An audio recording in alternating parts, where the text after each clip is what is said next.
Salat kamu ingin sempurna, maka sempurnakan dulu wudunya. Awas, hati-hati bu ya, bu. Lihat baik-baik. Kata para ahli hadis, kenapa Nabi mengajarkan wudu dulu? Padahal orang ini yang salahnya salatnya. Kenapa wudunya yang diajarkan? Kata para ahli hadis, ini menunjukkan ada kaitan antara wudu dengan salat. Kalau orang benar wudunya, pasti benar salatnya. Kalau orang wudunya salah, akan berdampak pada tidak sempurna salatnya. Silahkan ibu cek, anak ibu wudunya seperti flash, cepat, kilat. Secepat kilat, itu pasti menunjukkan salatnya bermasalah. Nah sekarang bagaimana Nabi menunjukkan wudu yang benar? Yuk kita lihat pelan-pelan. Buka Quran surah kelima ayat ke-6, paling kiri sebelah atas. Ayo lihat sini, lihat. Kata Nabi, kalau salatnya ingin sempurna dimulai dari wudu. Ya ayyuhalladzina amanu, kalimat wudu dibuka dengan kalimat iman.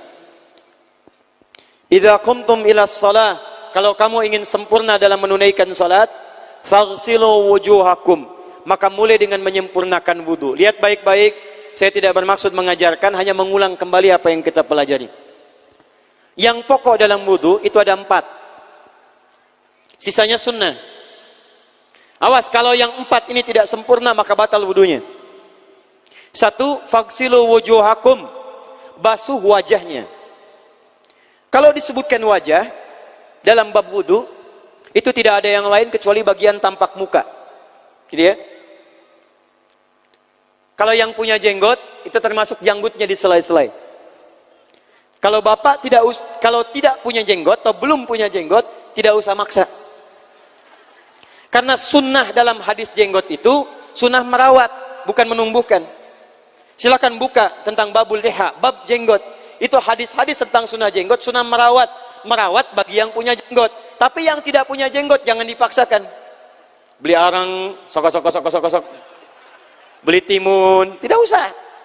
Ya, tapi kalau ada jenggotnya silakan rawat dengan baik supaya menampakkan nilai-nilai kemuliaan. Tahan. Sekarang kita mulai. Bagaimana cara berwudu yang baik? Perhatikan baik-baik. Kata Quran faghsilu, membasuh wajah, kalimat Qurannya menggunakan kata ghasala. Ghasala itu ambil airnya, tumpahkan di tempat yang dibasuh. Ambil airnya, tumpahkan di tempat yang dibasuh. Mohon izin, tahan sebentar. Mas, sini mas. Punten ya, yang kan bantosan, kadia sekedap. Sifat wudu cuma ada 3. 1, pakai keran. 2, pakai gayung.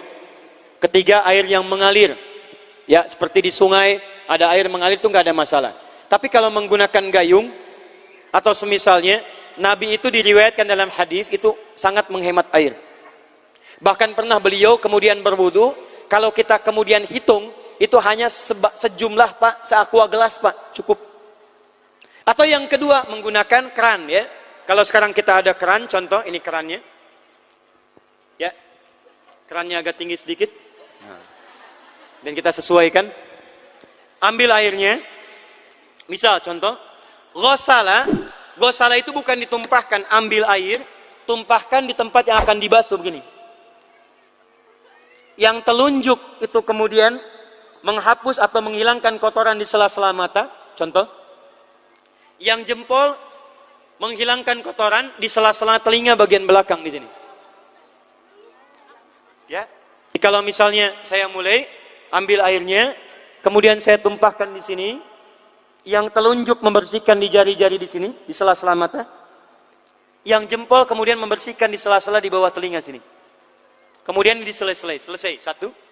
Tahan sebentar ya, ini praktek dulu sebentar. 2. Wa aidiakum ilal marafiq, ini yang sering keliru. Dan tangan sampai siku. Ingat, tangan bahasa Arabnya yad, yadun.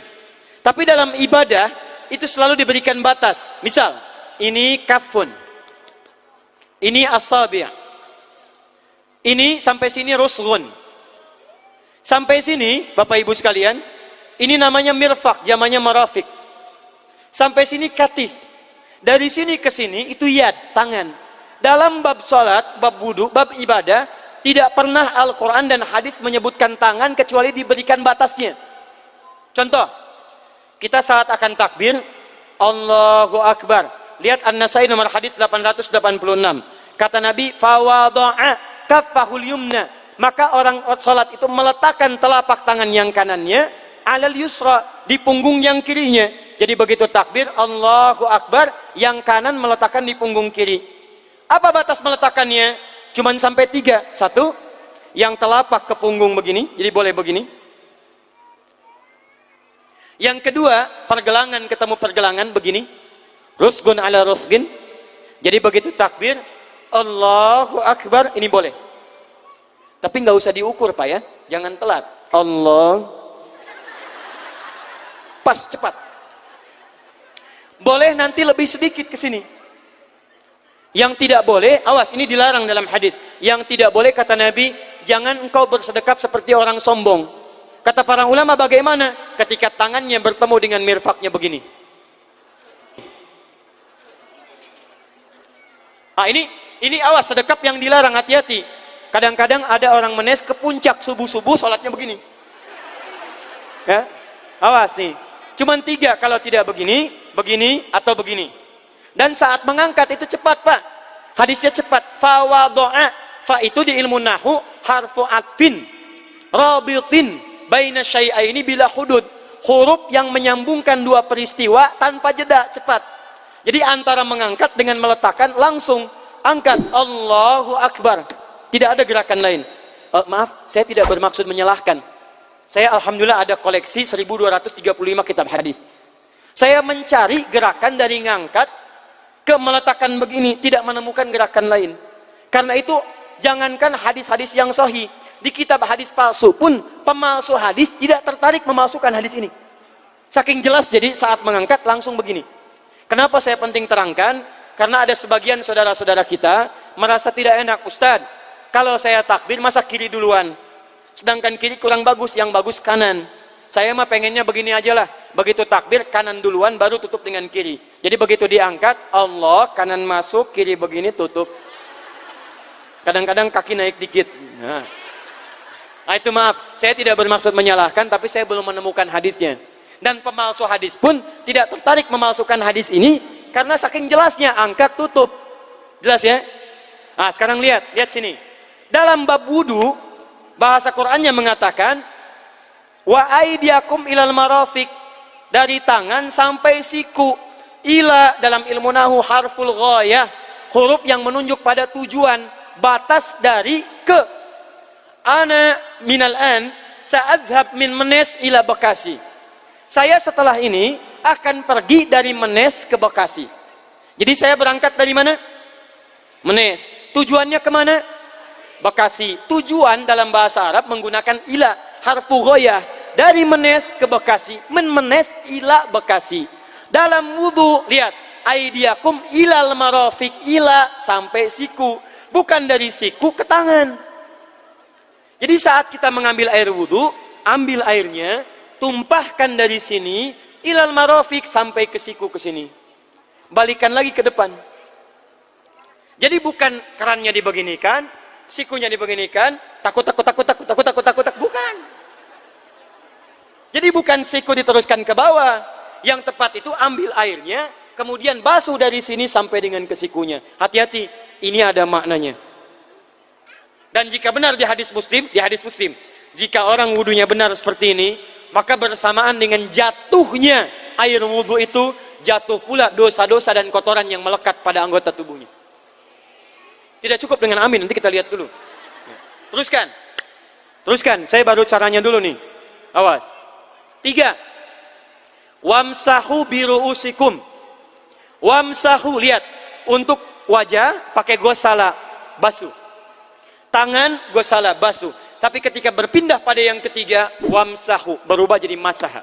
Tahan sebentar ya. Calik. Duduk sini aja. Lihat sini. Ya, pilih. Duduk di sini atau ngapus. Ah, sudahlah. Datang sendiri, nulis sendiri, ngapus sendiri, luar biasa. Cuman di Menes ini. Ini awas, ini penting ini Bu ya, penting. Saking pentingnya susah dihapusnya tuh. Dah sini aja. Masaha. Sudah. Masaha artinya mengusap. Kalau yang tadi membasuh, kalau masaha mengusap. Jadi yang ketiga ini tidak usah dibasuh. Jangan tumpahkan air di tempatnya, tumpahkan airnya kemudian usap tempatnya. Pertama, wamsahu biru'usikum. Masya Allah, kata Allah, bagian ketiga usap kepalanya. Awas, hati-hati. Tangan selesai pindah. Pindah kemana? Bukan ke rambut, tapi kepala. Kepala. Jadi dalam bab wudu yang diusap bukan rambutnya, kepalanya. Itulah keadilan Allah. Kalau yang diusap kepalanya, semua manusia yang hidup pasti punya kepala. Tapi kalau yang diusap rambutnya, ada ketidakadilan. Karena tidak semua orang punya kepala, punya rambut. Tuh. Nah sekarang lihat sini. Ketika kita diminta mengusap kepala, bahasanya masaha. Masaha itu begini. Ini saya punten. Bismillah. Ini ya. Ambil airnya, tumpahkan, baru kemudian diusapkan ke kepalanya. Paham ya? Kalau yang gosala, ambil, tumpahkan di tempat yang akan dibasuh. Tapi kalau masaha, hati-hati. Ambil airnya, tumpahkan, baru diusap. Jadi bukan diambil air, tumpahkan di kepala begini. Paham? Nah, tahan sebentar. Dan ini menggunakan huruf ba, Masya Allah. Ba, lihat, wajah tidak pakai ba. Tangan tidak pakai ba. Tapi khusus untuk kepala, pakai ba. Wamsahu bi. Huruf ba dalam ilmu nahu, coba dibuka yang suka ngaji, buka kitab Bughnil Labib an Kutubil A'arib, halaman 29 sampai dengan 59. Di situ ada penjelasan karya Ibnu Hisham Al-Ansari. Ibnu Hisham Al-Ansari. Itu ada penjelasan tentang makna huruf ba. Huruf ba itu punya 14 arti dalam bahasa Arab. Ada ilsaq, ada istighraq, ada muhabah, ada ba li tab'id. Ba li tab'id dibagi dua. Tab'id ma'al hudud wa tab'id bila hudud. Nah yang ba ini, ba, kenapa pakai ba? Kata para ulama, dari huruf ba yang 14 ini ada 3 makna yang diterapkan dalam ayat wudu. Satu, istighraq. Istighraq itu membasuh keseluruhan. Jadi kalau kita ingin wudu, ambil airnya, tumpahkan, basuh keseluruhan dari depan sampai ke belakang begini. Balikan lagi. Yang kedua, at-tab'id ma'at tahdid. Sebagian tapi dengan batas. Kata Imam Asy-Syafi'i, di mana batasnya ubun-ubun? Diboleh kalau kita mau wudu, misalnya ibu tidak bisa membasuh keseluruhan, sedang pakai kerudung misalnya, jilbab nggak bisa dibuka, tempat wudunya terbuka, Anda tinggal ambil air wudu, kemudian tumpahkan sedikit, boleh diusapkan bagian kepala sampai ubun-ubun, sah wudunya. 3, at-tab'id min duni tahdid. Sepanjang disebut bagian kepala, masuk kepala nggak ada batas. Ini kepala bukan? Ini kepala? Ini kepala? Nah, jadi kalau Anda berwudu mengusap bagian kepala, itu sudah sah walaupun bagian tertentu diusap di kepalanya. Kapan ini dipraktekkan? Kata Imam Malik, kata Imam Abu Hanifah, ini dipraktekkan kalau seorang memiliki satu sakit di kepalanya yang tidak memungkinkan dibasuh keseluruhan. Misal, mohon maaf, ya ada orang misalnya, mohon maaf ya, tiba-tiba sedang jalan di kebun, tuh jatuh duren. Anak duren ya, jangan duren yang besar. Tiba-tiba nimpa misalnya. Duren teh bahasa rangatnya kadu, Bu, ya. Kadupak, kaduhung, ya, dan seterusnya. Kadu. Nah, nimpa kepalanya, bocor misalnya. Kemudian dalam bocor itu diperban, kata dokter tidak boleh kena air.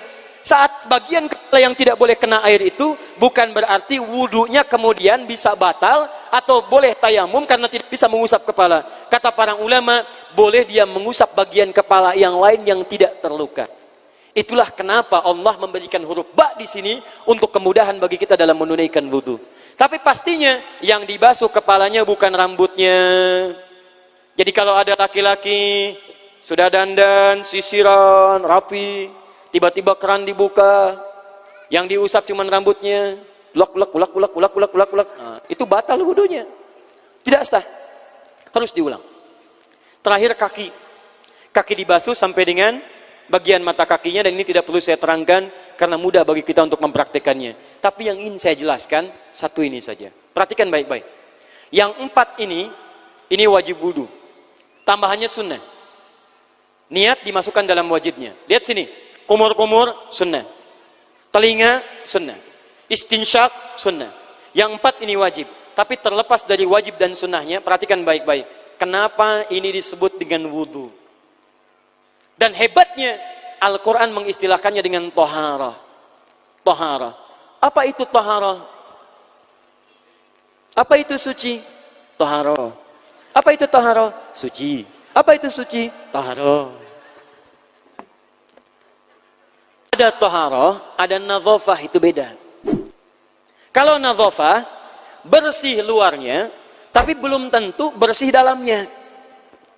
Bisa jadi luarnya bersih, tapi dalamnya najis. Misal, hewan yang paling najis apa? Yang haram. Misal, hewan tadi itu, hewan babi misalnya, misal, dibersihkan, dimandikan, disisir, sampai bersih. Bersih tidak?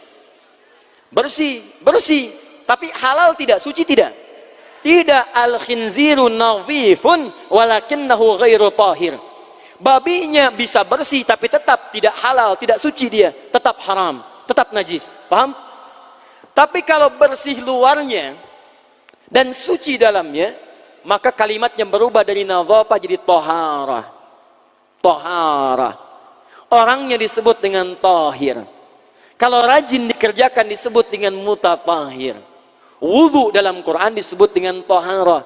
Seakan-akan memberikan pesan, maaf, orang yang wudu itu bukan hanya bersih fisik luarnya saja.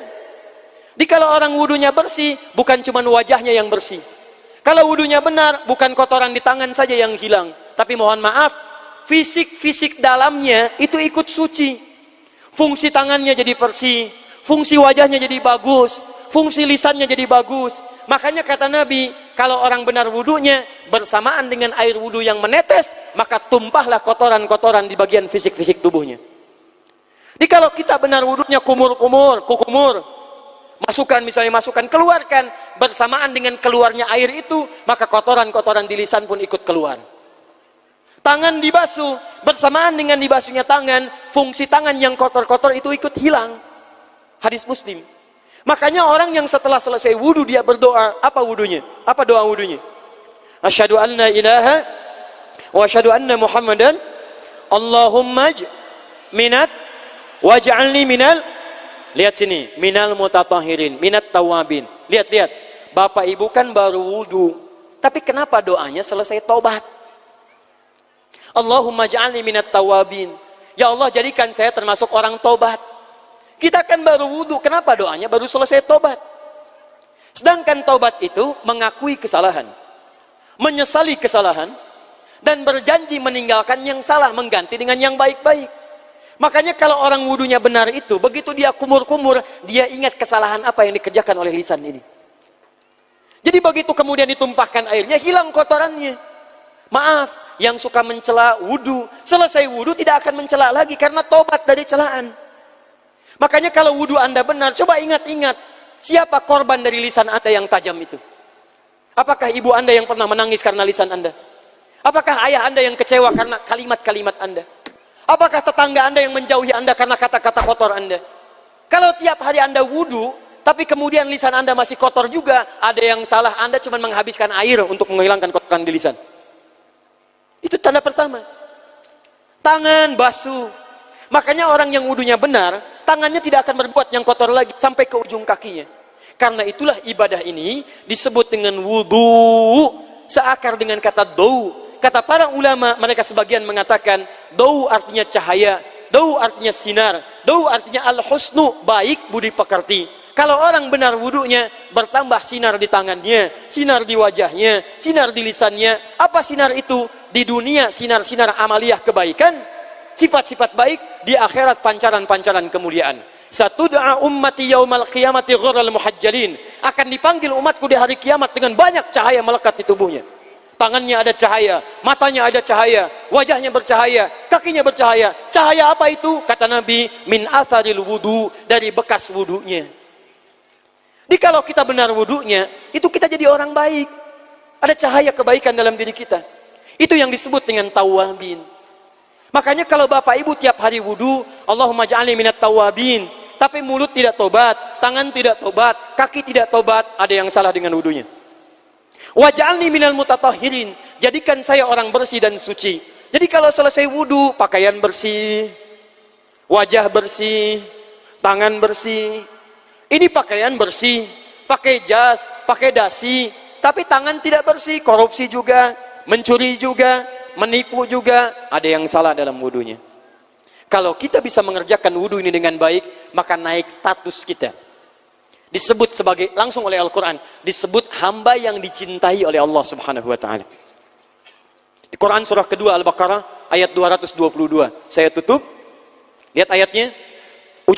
Di ujung ayatnya. Innallaha yuhibbut tawwabina wa yuhibbul mutatahhirin. Sungguh Allah akan sangat mencintai orang-orang yang taubat dan orang-orang yang terbiasa untuk bersuci. Kita selesai wudu mengatakan, Allahumma ja'alni minat tawabin waj'alni minal mutatahhirin. Dijawab oleh Allah, innallaha yuhibbut tawabin wa yuhibbul mutatahhirin. Karena itulah orang yang rajin wudu adalah orang-orang yang dicintai oleh Allah subhanahu wa ta'ala. Jadi kalau bapak ibu, maaf ya, sekarang cek. Kalau batal wudu, pengen wudu lagi. Tidak hanya saat sholat. Sekarang batal wudu, ingin wudu. Batal wudu, ingin wudu. Itu tandanya bapak ibu sedang mendapatkan cinta dari Allah subhanahu wa ta'ala. Tapi hakikat cintanya bukan pada wudunya, tapi berubahlah orang itu menjadi baik dan dekat dengan Allah subhanahu wa ta'ala.